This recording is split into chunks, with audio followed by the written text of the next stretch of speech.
Seigneur, avec toi nous irons au désert, poussés comme toi par l'Esprit. Seigneur, avec toi nous irons au désert, poussés comme toi par l'Esprit. Et nous mangerons la parole de Dieu, et nous choisirons notre Dieu. Et nous fêterons notre Pâques au désert, nous vivons le désert avec toi. Seigneur, nous irons au désert pour guérir, poussés comme toi par l'Esprit. Seigneur, nous irons au désert pour guérir, poussés comme toi par l'Esprit. Et tu ôteras de nos cœurs le péché, et tu guériras notre mal. Et nous fêterons notre Pâques au désert, aux vivants qui enchantent la vie. Seigneur, nous irons au désert pour prier, poussés comme toi par l'Esprit. Seigneur, nous irons au désert pour prier, poussés comme toi par l'Esprit. Et nous goûterons le silence de Dieu, et nous renaîtrons dans la joie. Et nous fêterons notre Pâques au désert, nous irons dans la force de Dieu. Au nom du Père et du Fils et du Saint-Esprit. Amen. La grâce de Jésus notre Seigneur, l'amour de Dieu le Père et la communion de l'Esprit Saint soient toujours avec vous. Et avec votre esprit. Réjouissez-vous avec Jérusalem, exultez à cause d'elle, vous tous qui l'aimez. Avec elle, soyez pleins d'allégresse, vous tous qui portiez son deuil. Ainsi vous serez nourris et rassasiés de l'abondance de sa joie. Frères et sœurs, soyez les bienvenus. Aujourd'hui, la liturgie nous parle de joie. Un peu comme au temps de l'Avent, où au milieu il y avait ce temps de l'étaré, pour ne pas nous décourager et tenir bon jusqu'à la fin du carême. Aujourd'hui, l'Église nous invite, au-delà des pénitences, à la joie. Les textes vont nous en parler et surtout nous ouvrir les yeux du cœur pour que nous rencontrions sur notre route le Dieu qui nous donne sa lumière et son amour. Nous entrons dans l'Eucharistie en demandant au Seigneur sa miséricorde et en nous reconnaissant pécheurs.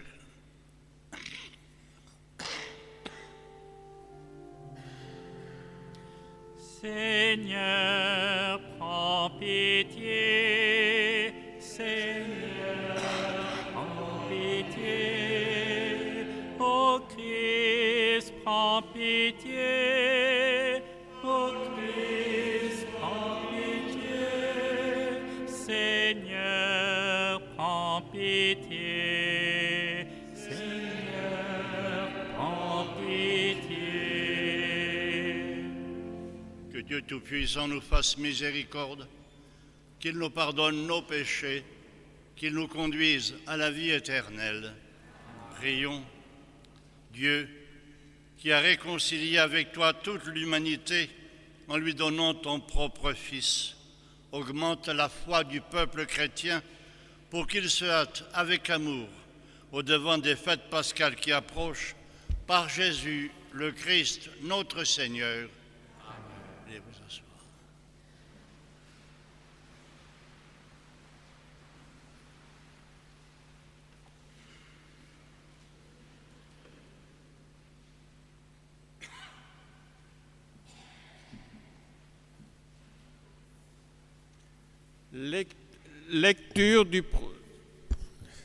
Lecture du premier livre de Samuel. Le Seigneur dit à Samuel: J'ai rejeté Saül, il ne régnera plus sur Israël. Je t'envoie chez Jessé de Bethléem, car j'ai découvert un roi parmi ses fils. Prends une corne que tu rempliras d'huile et pars. En arrivant, Samuel aperçut Éliab, un des fils de Jessé, et il se dit: Sûrement, c'est celui que le Seigneur a en vue pour lui donner l'onction. Mais le Seigneur dit à Samuel: Ne considère pas son apparence ni sa haute taille, car je l'ai écarté. Dieu ne regarde pas comme les hommes, car les hommes regardent l'apparence, mais le Seigneur regarde le cœur. Jessé présenta ainsi à Samuel ses 7 fils, et Samuel lui dit: Le Seigneur n'a choisi aucun de ceux-là. N'as-tu pas d'autres garçons? Jessé répondit: Il reste encore le plus jeune, il est en train de garder le troupeau. Alors Samuel dit à Jessé: Envoie le chercher. Nous ne nous mettrons pas à table tant qu'il ne sera pas arrivé. Jessé l'envoya chercher. Le garçon était roux, il avait de beaux yeux, il était beau. Le Seigneur dit alors: C'est lui, donne-lui l'onction. Samuel prit la corne pleine d'huile et lui donna l'onction au milieu de ses frères. L'Esprit du Seigneur s'empara de David à partir de ce jour-là. Parole du Seigneur.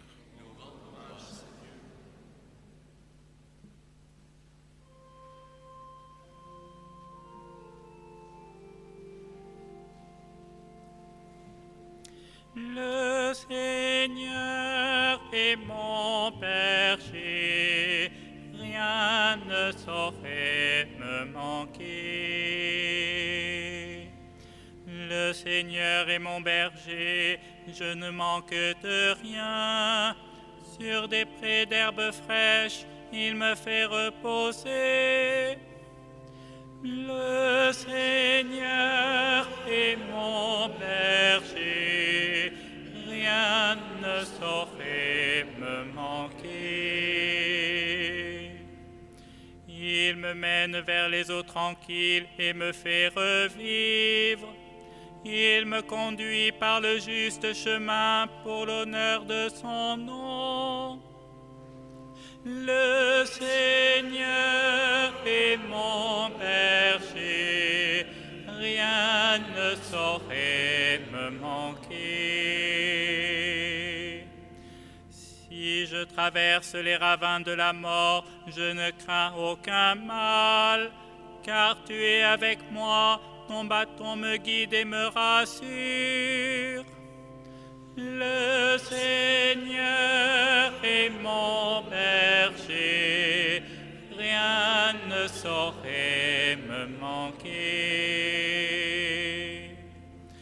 Tu prépares la table pour moi devant mes ennemis. Tu répands le parfum sur ma tête, ma coupe est débordante.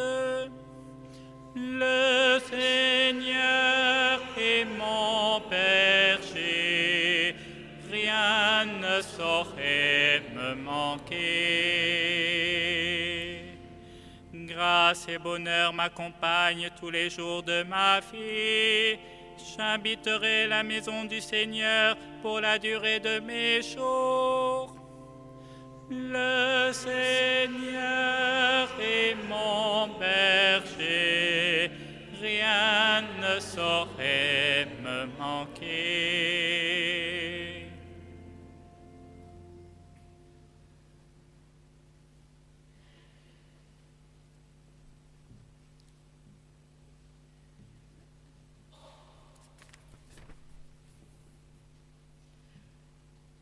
Lecture de la lettre de saint Paul aux Éphésiens. Frères, autrefois vous étiez ténèbres, maintenant, dans le Seigneur, vous êtes devenus lumière. Vivez comme des fils de la lumière. Or, la lumière produit tout ce qui est bonté, justice et vérité. Et sachez reconnaître ce qui est capable de plaire au Seigneur. Ne prenez aucune part aux activités des ténèbres. Elles ne produisent rien de bon. Démasquez-les plutôt. Ce que les gens font en cachette, on a honte d'en parler. Mais quand ces choses-là sont démasquées, leur réalité apparaît grâce à la lumière. C'est pourquoi l'on chante.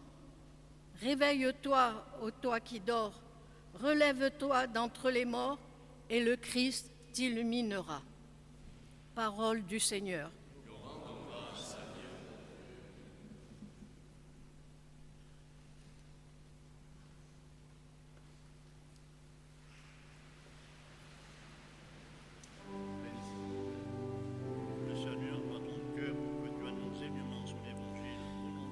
Gloire et louange à toi, Seigneur Jésus. Lumière du monde, Jésus-Christ, celui qui marche à ta suite aura la lumière de la vie. Gloire et louange à toi, Seigneur Jésus. Le Seigneur soit avec vous. Évangile de Jésus-Christ selon saint Jean.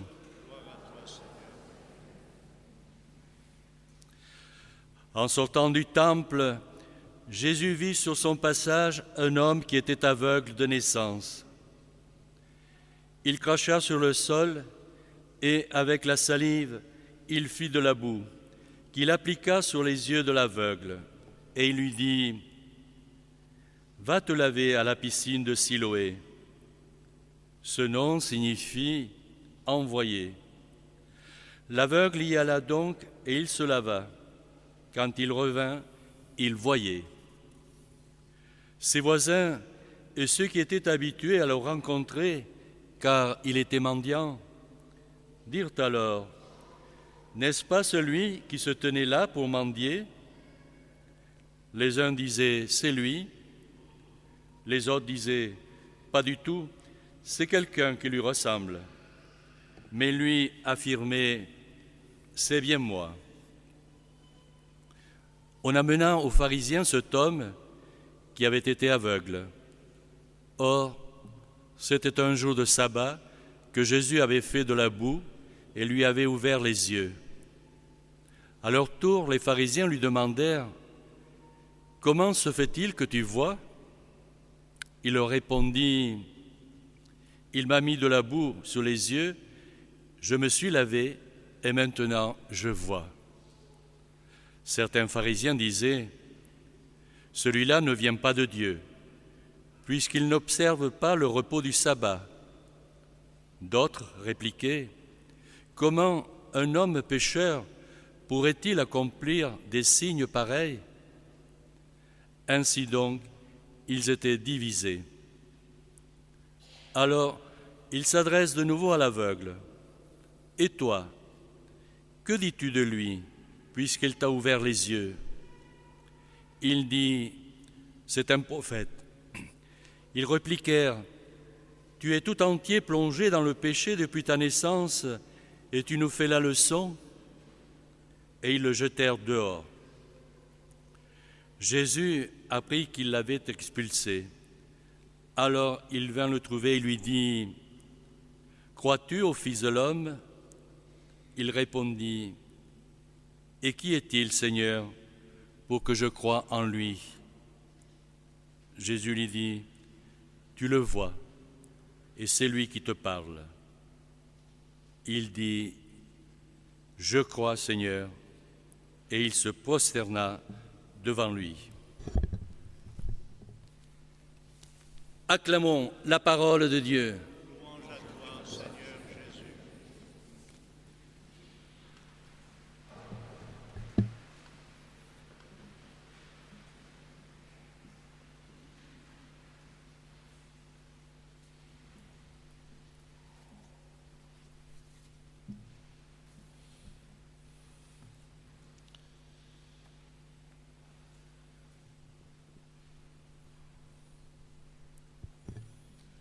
Nous poursuivons, frères et sœurs, notre lecture de l'exhortation apostolique Evangelii Gaudium et nous passons, 4e dimanche, au 4e chapitre, ce qui paraît tout à fait normal. Il faut donc nous souvenir que dans les 2 premiers chapitres, le pape brosse un portrait de l'Église et de la société. Au chapitre 3, il cible la dimension qui était traitée par le synode sur l'évangélisation, l'annonce de l'Évangile. Et dans les chapitres 4 et 5, 4 que nous verrons aujourd'hui, 5 dimanche prochain, il tire les conséquences sociales et spirituelles de l'annonce de l'Évangile. Autrement dit, d'abord, il nous dit que la réforme de l'Église ne peut se faire que si elle se situe en sortie missionnaire, en exode missionnaire. Ensuite, il nous rappelle les tentations des agents pastoraux, évêques, prêtres, diacres et laïcs engagés. Ensuite, il nous redit que l'Église doit être comprise comme la totalité du peuple de Dieu et que c'est cette totalité du peuple de Dieu qui évangélise avec une longue partie sur l'homélie et sa préparation. Et à ce chapitre, il nous parle de l'insertion sociale des pauvres, de la paix et du dialogue social. Cela nous oblige d'abord à comprendre que l'insertion sociale, le poids du monde social est au cœur même de l'Évangile, qu'il y a une vie communautaire et un engagement avec toute l'humanité. Il reprend sans rien inventer tout ce qui a été écrit par les précédents papes depuis Léon XIII et tout ce qui est résumé dans le compendium de la doctrine sociale de l'Église.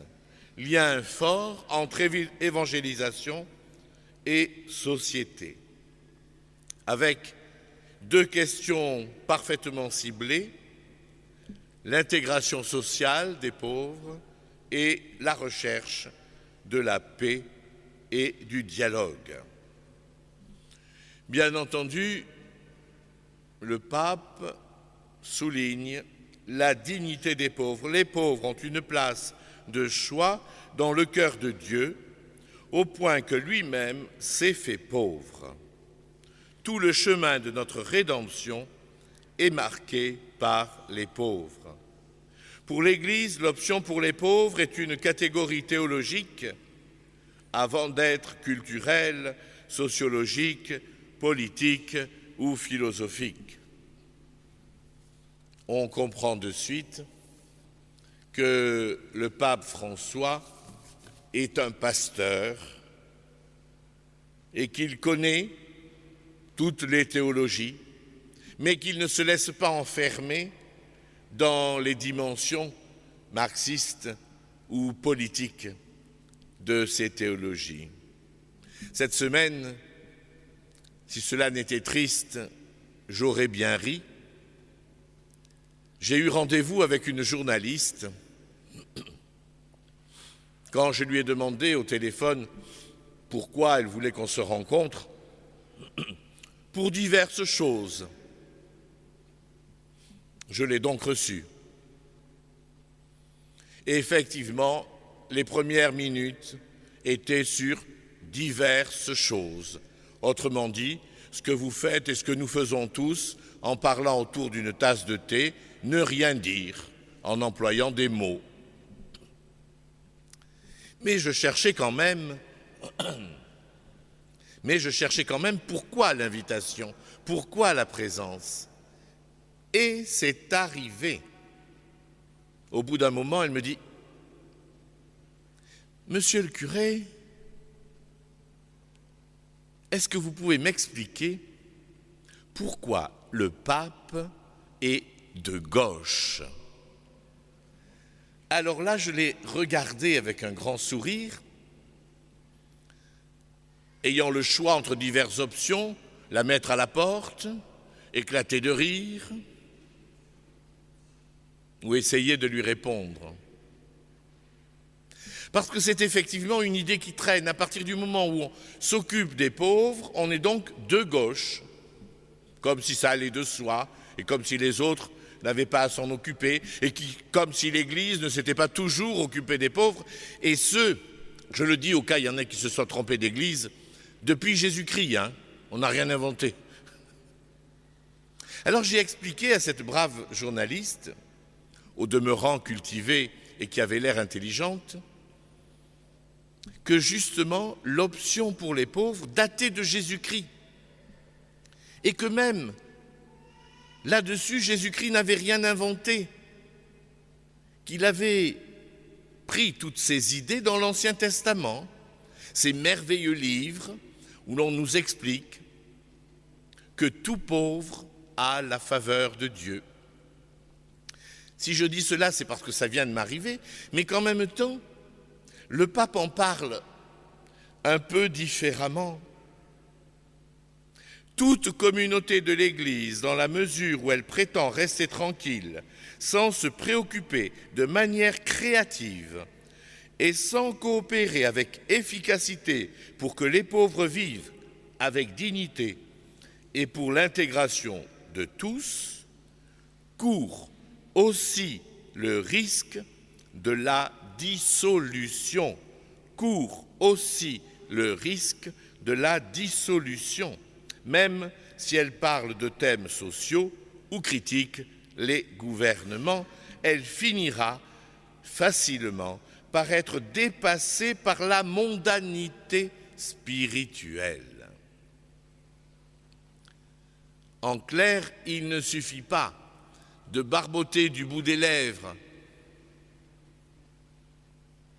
quelques pieuses prières sur les pauvres ou de donner un sou ou deux aux Roumains qui sont à la porte, argent qui sera recyclé dans des bombes, ne vous inquiétez pas. Il faut choisir de réfléchir d'abord. Et puis en même temps, il s'agit de voir ce qu'est le pauvre, ce que sont les pauvres. Ça n'est pas juste une catégorie sociale, c'est un état. On peut être pauvre même si l'on est riche en argent, et on peut être riche même si l'on est pauvre. On peut être rassasié de tout, même si l'on n'a pas tout. Et c'est un peu le risque de notre société. Rester tranquille pour ne pas avoir d'inconvénients majeurs. Ne croyez-vous pas que lorsque le pape dit cela, nous nous sentons un peu concernés, voire un peu désignés? Société qui critique, mais société qui se tient bien tranquille, sans trop réfléchir et sans trop agir. Oh, grâce à Dieu, il y a bien des gens, des personnes, des groupes dans l'Église qui essaient de nous faire réagir, mais les pauvres, ils tirent et nous ne suivons pas vraiment.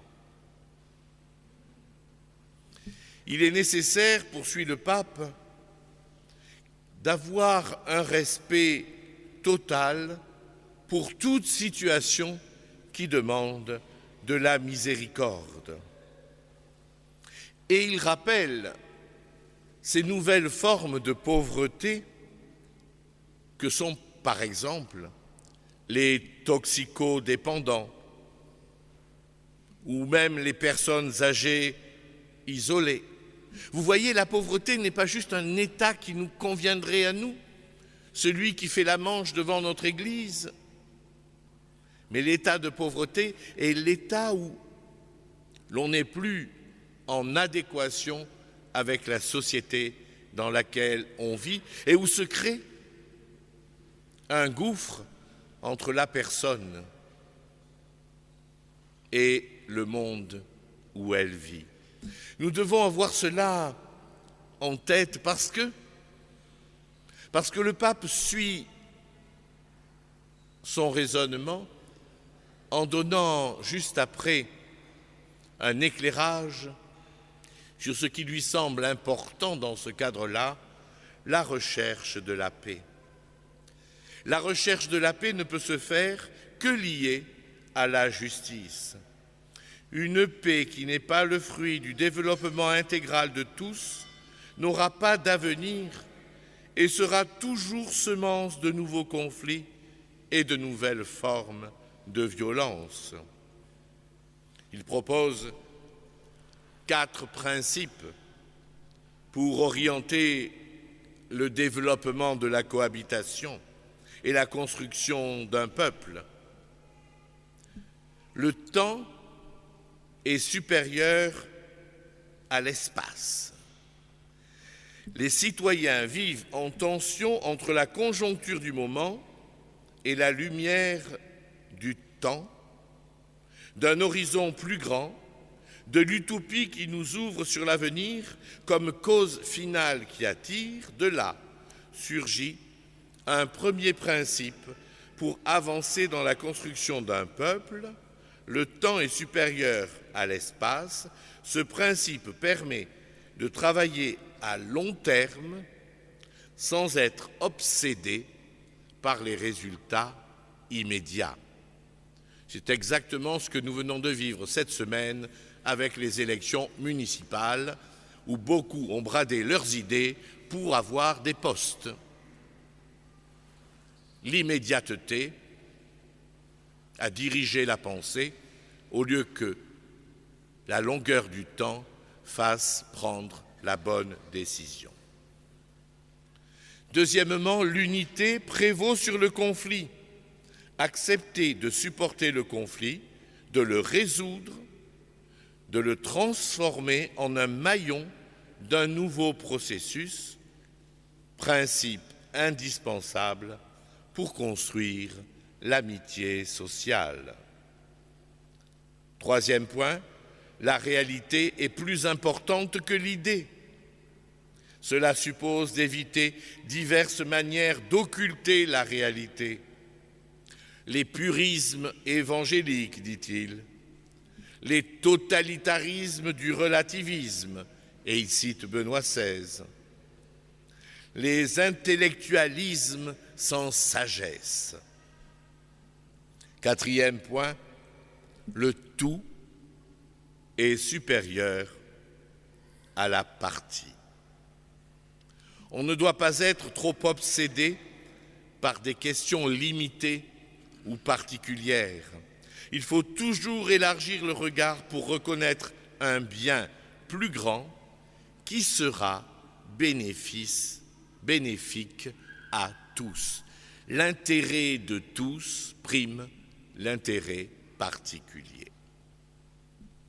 Voilà ces points que le pape développe et il poursuit avec quelques autres pour nous aider à comprendre que l'Église a pour tâche essentielle ce dialogue avec tous, cette prise en charge de tous et par tous.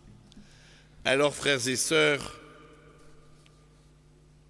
soyez rassurés, le pape, même s'il parle des pauvres, n'est pas de gauche, il est juste chrétien. Amen.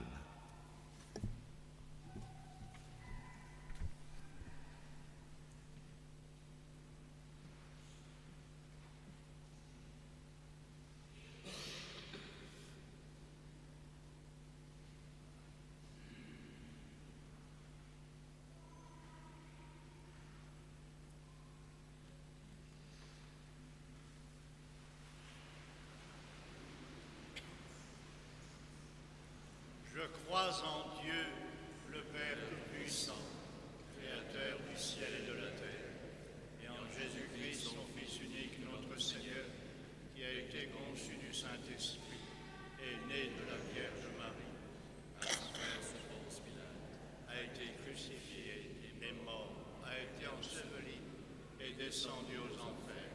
Le troisième jour, il est ressuscité des morts, est monté aux cieux, est assis à la droite de Dieu, le Père Tout-Puissant, où il viendra juger les vivants et les morts.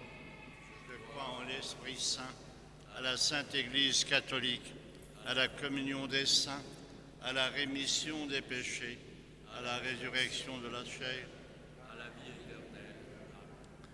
Comme des fils de lumière, tournons-nous avec confiance vers notre Père et confions-lui tous nos frères par celui qui est lumière pour tous les hommes.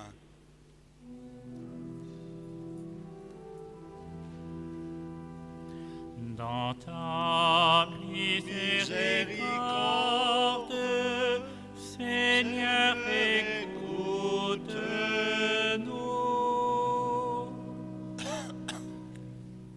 Pour l'Église, qu'elle ait à cœur de porter dans notre monde sécularisé la lumière de Dieu.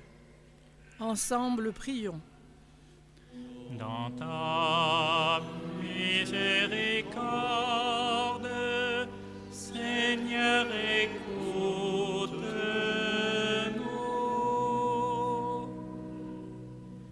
Pour les chefs d'État et les responsables politiques, que celui qui est lumière les aide à discerner les décisions prioritaires pour faire avancer la justice. Ensemble, prions.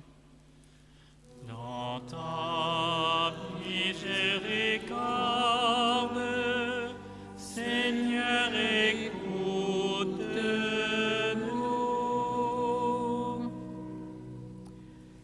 Pour tous ceux et celles qui cherchent un sens à la vie, qu'ils découvrent la lumière de l'Évangile. Ensemble, prions. Dans ta miséricorde, Seigneur, écoute-nous.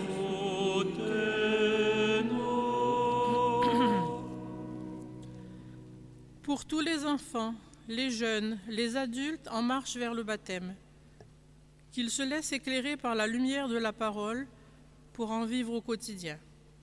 Ensemble, prions.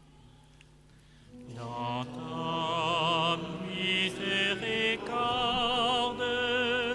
Seigneur, écoute-nous.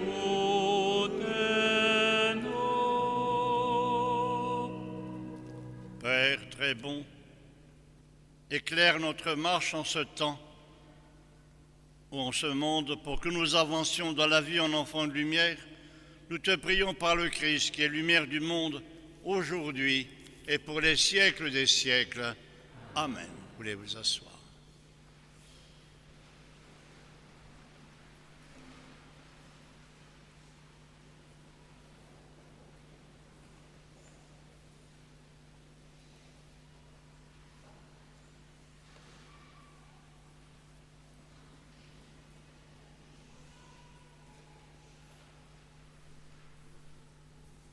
Tu es béni, Dieu de l'univers, toi qui nous donnes ce pain, fruit de la terre et du travail des hommes.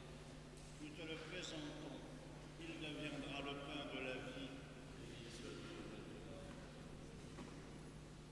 Tu es béni, Dieu de l'univers, toi qui nous donnes ce pain, fruit de la vigne et du travail des hommes.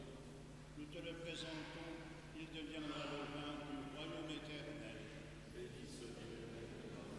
Humbles et pauvres, nous te supplions, Seigneur, accueille de notre sacrifice en ce jour, pour grâce devant toi.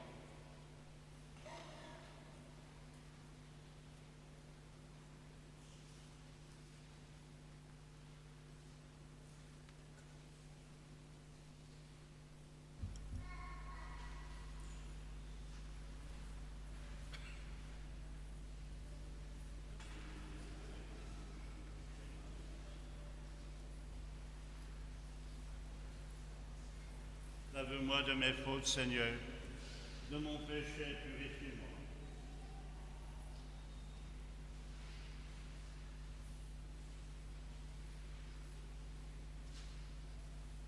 Prions ensemble au moment d'offrir le sacrifice de toute l'Église.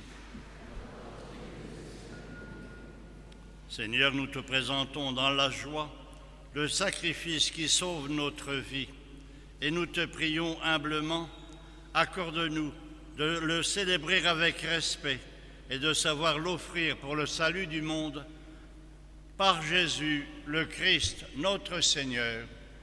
Le Seigneur soit avec vous. Élevons notre cœur. Rendons grâce au Seigneur notre Dieu. Vraiment, il est juste et bon de te rendre gloire, de t'offrir notre action de grâce, toujours et en tout lieu. À toi, Père très saint, Dieu éternel et tout-puissant, par le Christ notre Seigneur. En prenant la condition humaine, il a guidé vers la lumière de la foi l'humanité qui s'en allait dans les ténèbres, et par le bain du baptême qui fait renaître, il a donné aux hommes nés dans le péché de devenir vraiment fils de Dieu. Voilà pourquoi le ciel et la terre l'adorent. Ils te chantent leur hymne toujours nouvelle, et nous-mêmes, unissons notre voix à celle des anges, nous t'acclamons en chantant.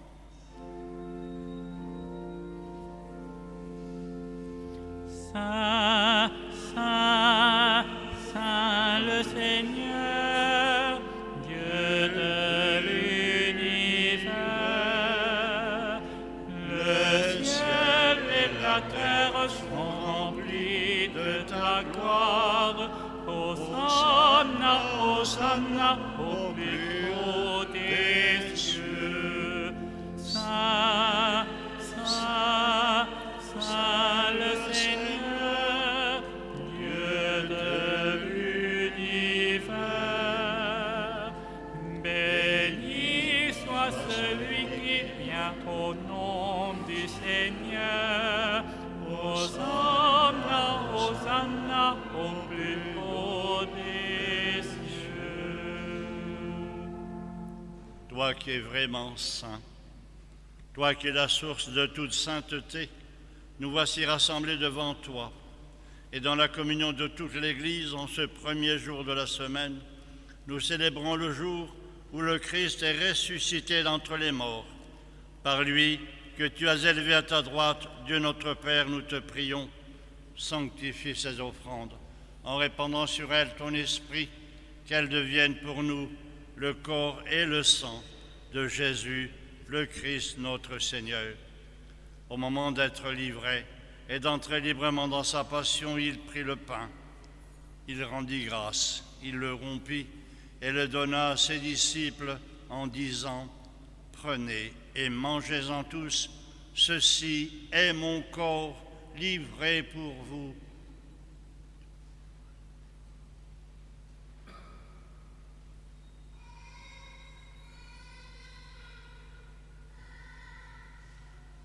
De même, à la fin du repas, il prit la coupe.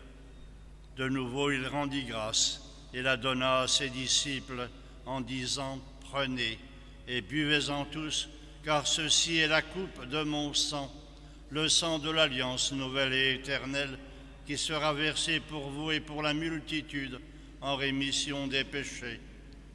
Vous ferez cela en mémoire de moi. »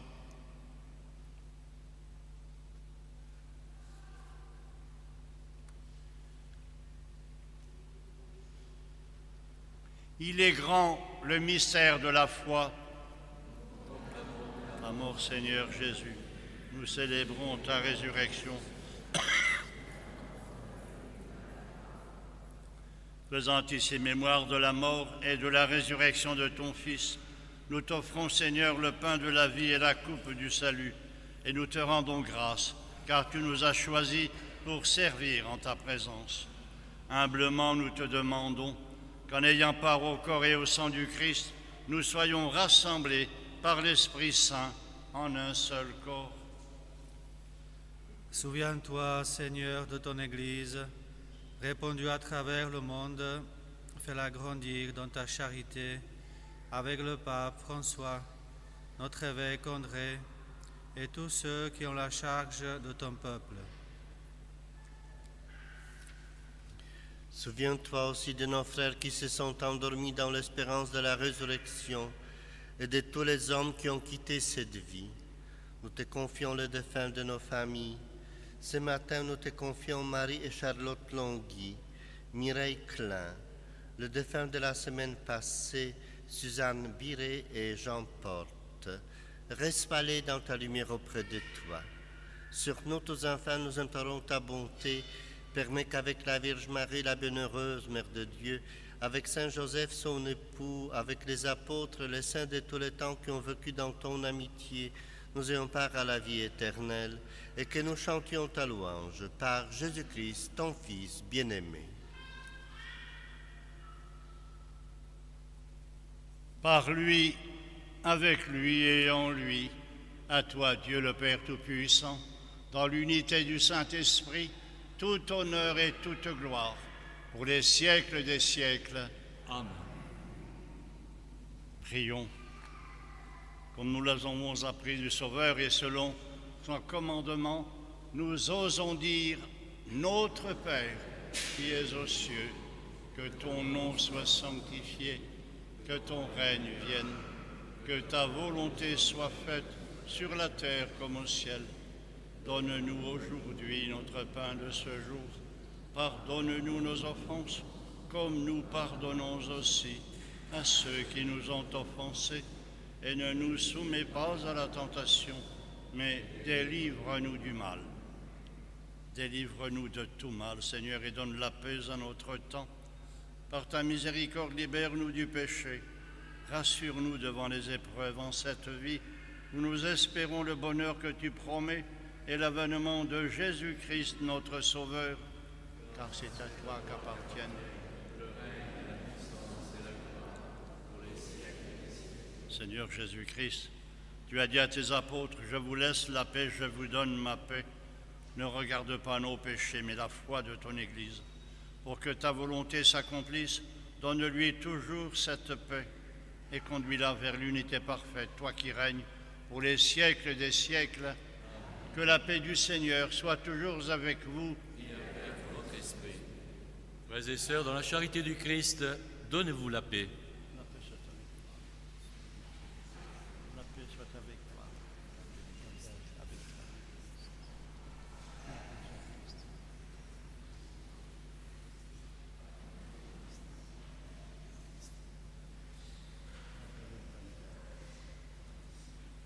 Que le corps et le sang de Jésus-Christ, réunis dans cette coupe, nourrissent en nous la vie éternelle. Agneau de Dieu, qui enlève le péché du monde, en pitié de nous. Et qu'elle soutienne mon esprit et mon corps et me donne la guérison. En pitié de nous. Agneau de Dieu, qui enlève le péché du monde, prends pitié de nous. Prends pitié de nous.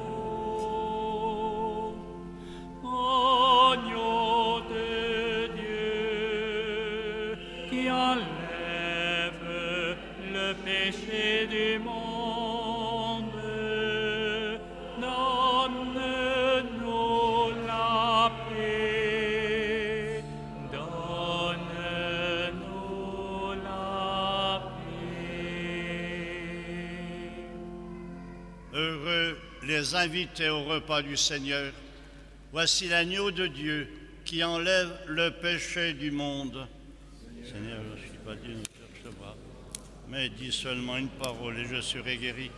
Que le corps du Christ me garde pour la vie éternelle.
approchez, Seigneur, je n'en suis pas digne, mais que ta parole conduise mes pas, et je serai guéri. De parler, Seigneur, je n'en suis pas digne, mais que ta parole demeure ma joie, et je serai guéri.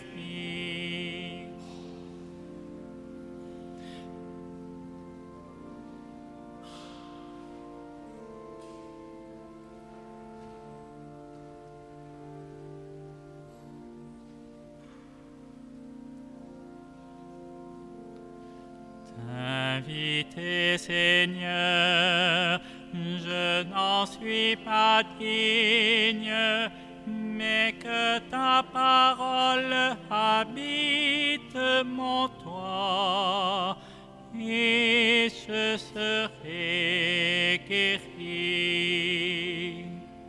Te servir, Seigneur, je n'en suis pas digne, mais que ta parole nourrisse ma foi, et je serai guéri.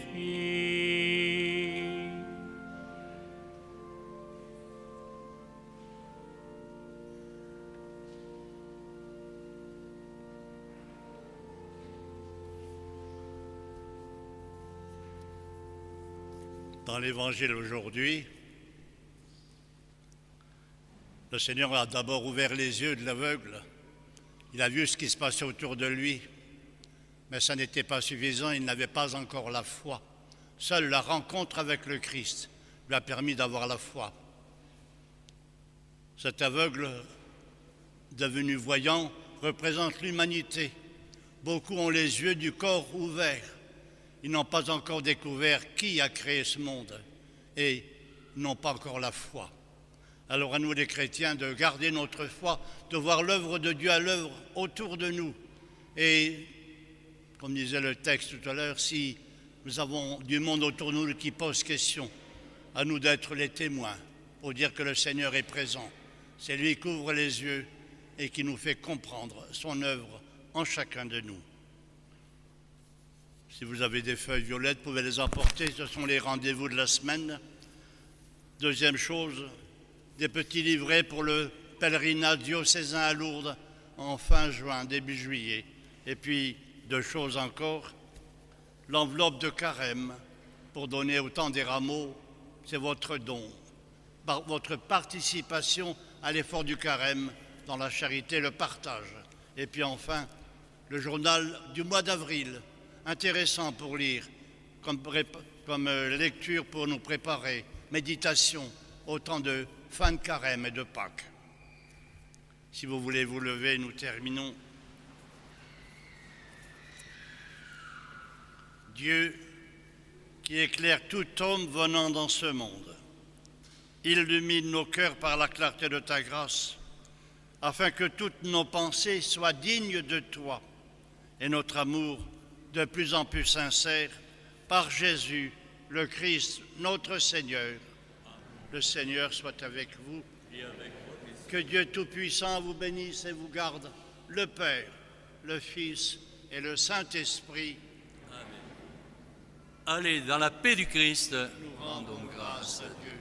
Bon dimanche.